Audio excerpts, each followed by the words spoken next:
முன்னொரு காலத்தில் ஒரு புலவர் வாழ்ந்து வந்தார். அவர் தனது குடும்பத்திற்கு உணவு கூட அளிக்க முடியாத வறுமை நிலைக்கு தள்ளப்பட்டார். அதனால் அரண்மனைக்கு சென்று மன்னரிடம் உதவி கேட்க முடிவு செய்கிறார்.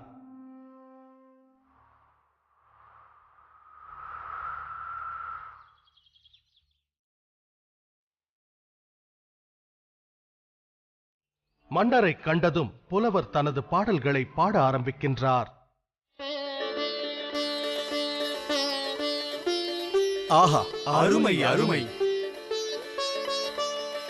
பாடல்களை கேட்டு மனம் மகிழ்ந்த மன்னர் என்ன பரிசு வேண்டும் என கேட்கிறார்.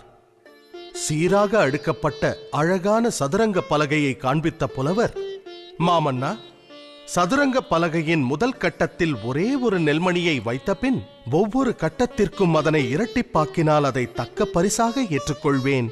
நிச்சயமாகவா? தங்கம் வேண்டாமா? நெல்மணிகள் போதுமா? ஆம் மன்னா என்றார் புலவர். அப்படியே ஆகட்டும். மன்னர் உத்தரவிட அவையினர் நெல்மணிகளை வைத்தனர். முதல் கட்டத்தில் 1, இரண்டாம் கட்டத்தில் 2, மூன்றாம் கட்டத்தில் 4, நான்காம் கட்டத்தில் 8 என நெல்மணிகளை அடுக்கினர். 10ஆம் கட்டத்திற்கு வந்தபோது நெல்மணிகளின் எண்ணிக்கை 512 ஆனது. 20ஆம் கட்டத்திற்கு வந்தபோது நெல்மணிகளின் எண்ணிக்கை 5,24,288 என அதிகரித்தது.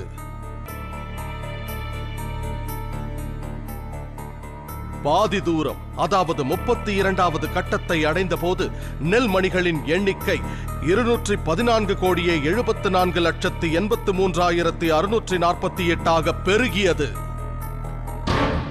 விரைவில் நெல்மணிகளின் எண்ணிக்கை கோடான கோடிகளை தாண்டியது.